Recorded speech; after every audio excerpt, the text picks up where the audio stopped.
This is Kurt Polish with Madison ModPo. I'm here with Jim on my left, Lou on my right, and Lou is going to lead us through a discussion of Robert Frost's Neither Out Far Nor In Deep. I would like to read the poem first, and I would like not to read the title. Let's pretend there's no title on this poem at all. It's just a poem that appears. The people along the sand all turn and look one way. They turn their back on the land, and they look at the sea all day. As long as it takes to pass, a ship keeps rising its hull. The wetter ground, like glass, reflects a standing gull. The land may vary more, but wherever the truth may be, the water comes ashore, and the people look at the sea. They cannot look out far, they cannot look in deep, but when was that ever a bar to any watch they keep? So the poem itself is relatively simple. It is 4 stanzas. It rhymes beautifully. The rhyme scheme's A-B, A-B throughout. It's iambic. It's not pentameter, but it's iambic. And it's a very simple and controlled vocabulary. And as you just read it out loud or read it in your mind, it's very much like standing on a calm day and seeing the rollers come in one after the other. Very similar, very calm. The people, of course, are us. We could read "we" for the people, and I believe that would be true of the poem. And to analyze it somewhat further, the first stanza is one of simple description, really. You're seeing a scene where there's people along a beach, along the sea, and they're all looking out to sea, and they don't turn around and look at the land, and they look all day. Well, this is, in my idea, people on vacation. These are folks that come from the land, that live in the land, and they've come to the sea, and that's why they're looking out. They come from the land. They don't have to look at the land, but the sea to them is fascinating, and that's why they came. Number one. Number two, when you're out on the beach and looking at the sea, you don't have to or want to look to the land and what you've come from and what you've been doing and the problems and the worries that are behind you. So you turn your back and you look at the sea. And as you look out at the sea, the second one is also just a description of what you see. And you see a boat, a ship, but it's not a boat, it's a ship. And he uses the word ship, so it's a large vessel of some sort. And it's just going across the horizon, perhaps. And since there's nothing else out there and you're looking at the sea, you're going to look at that, of course. And it's interesting because it's so simple and it's against such a simple background. And then you look around you and you see in the wet sand, in the surf, the ubiquitous gull, which you always see when you go to the sea. And then the next stanza is that the place where they have their back turned is a more complicated and difficult place. The land varies more than what you're looking at the sea, and the term varies more is really important. There's complications there, there's difficulties, there's the everyday life that these folks are living. But wherever the truth may be, the sea doesn't care. The sea comes in, every wave, just like it has for eternity, and whatever the truth may be about what's behind these folks, the sea just comes ashore and the people look at the sea. Now they cannot, the last stanza is somewhat more complicated. When they're looking out at this sea, they can only see so far. If you're standing on the beach with your pant sleeves rolled up, you can only see the horizon, that's all. Unless, unfortunately, there's oil derricks or, you know, some kind of crap that we've put in this sea. Well, let's say there isn't. Or an island. And yeah, but Yeah. basically, in California anyway, you look out at the sea, you could see Hawaii, I guess, if you could see far enough. There's nothing there, just the ocean. Yeah. And you can't look, if you're standing on the shore, you can't look down into the ocean. You're only 6 feet tall and you have no way of observing the depths of the ocean. And then there's these last two lines that make a simple poem a more complicated thing, because then he says, but when was that ever a bar to any watch they keep or we keep? When was the fact that you're not looking deeply and you're not looking far, when was that ever an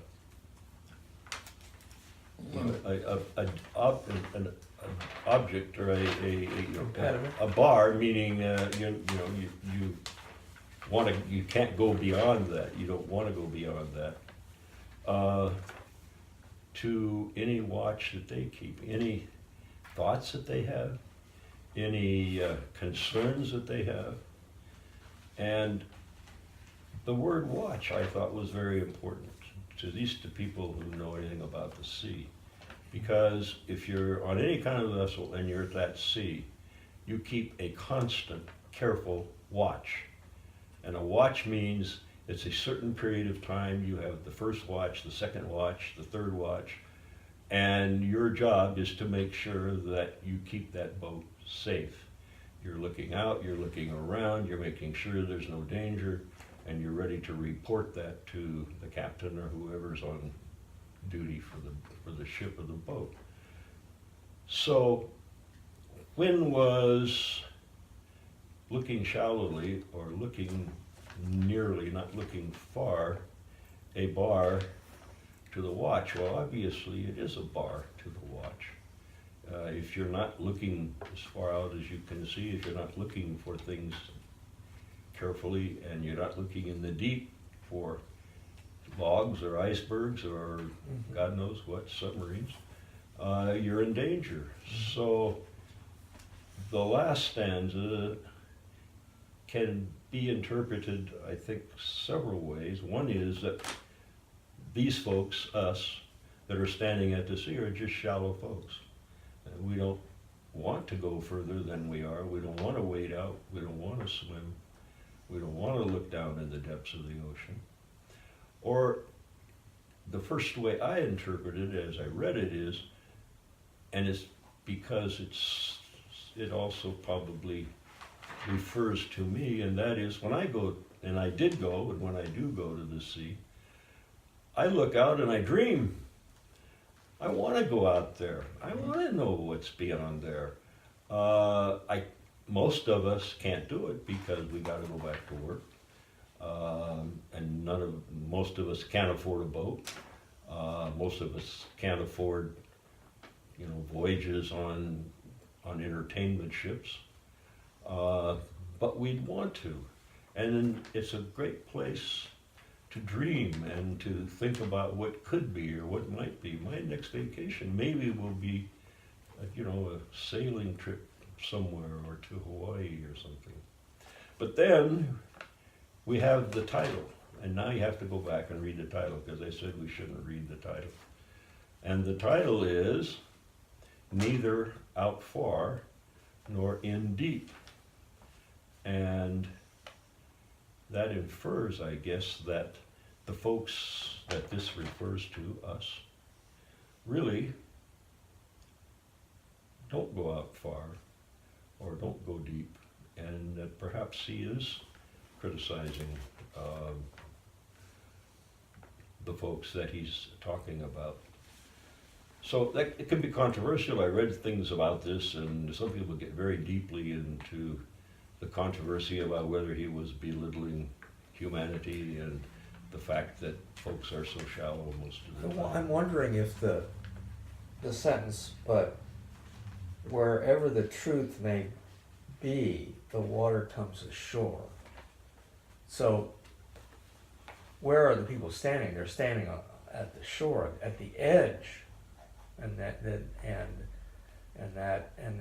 their back is toward the land, but the land is part of the story, to be at the edge of the sea, and they're looking out. And what do you think he means by but wherever the truth may be, the Well, water that's comes one of the ashore? keys to the poem, Yeah, and you have to interpret that. I interpret it first as the people have turned their back on the land, okay, and there's where the truth is, whatever the truth may be. And for each individual, of course, whatever means could be anything. Mhm. What is, there's no set truth. depends on perspective. For each of us, for each of the people out there, there is a truth. But the sea doesn't matter to the sea. The sea just keeps rolling in. Is it like the poplar tree Yeah. in the sure, Armand Trot poem? Sure. Yeah, It conforms to what containers it's given. yeah, That's what the sea does. yeah. And I always think the sea has no soul. The sea has no soul. It doesn't relate to us in any way. We relate to it, Yeah. but the sea does not relate to us. It just comes, how does it say? The water comes ashore, Yeah, and it comes in these nice rolling things, or it comes as a surf, or God knows sometimes it comes as a storm. yeah, But it is not concerned with us. I learned some interesting things about Frost. People most of the time, I think Frost is as common as, a farmer in the field. But Frost was born in 1874. okay, So he was born during Reconstruction, right. after the Civil War. Mhm. So can you imagine the time span? Because he died the year after I graduated from medical school. So he lived basically during a huge expanse of history Mhm. and of humanity. Mhm. He lived through one war, and when this poem was written in 1930, another war was brewing either. And then he was a farmer for 9 years. He owned a farm, he worked the farm, it wasn't very successful economically, he had to do other things to support himself. And I spent hours just being at the beach. Yeah, and I did too. I Yeah. grew up 1 hour from the beach in Los Angeles Yes, at the time when the surfing was just beginning, the surfer culture was beginning. I wasn't part of that. But I spent hours and hours of my youth at the beach. yeah, What this line means with respect to a ship keeps raising its hull. Yeah, That wasn't immediately obvious to me what that meant, but it meant going somewhere, like a sailboat tacking into the wind. It's going to have one side up. describing a ship going by raising its hull, I guess you might mean that, as it's Going goes through up the and down waves, the up and swells, it shows its hull. sure. The But wave. it also rhymes really well with Bill, so Mhm. I don't know. Very useful. Yeah. And it would be an object of attention for people. They Yeah. would see that.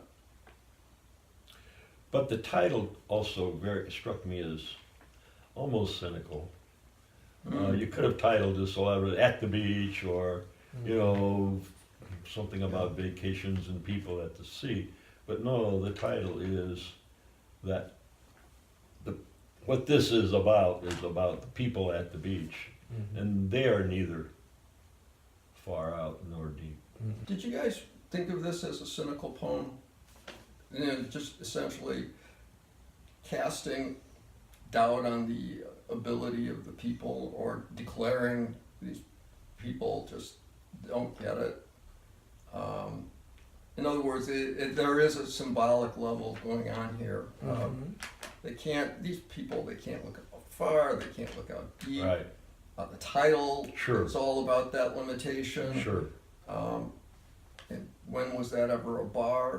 By the way, I thought of sandbar as well, but it doesn't really work. But anyway. Well, and it rhymes well with far too. There we go again. Yeah, but when was that ever a bar to any watch they keep?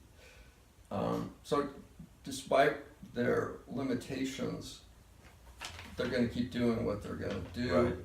Right. No, I think there's definitely you can look at it that way. And again, I thought that the title was the clue to that.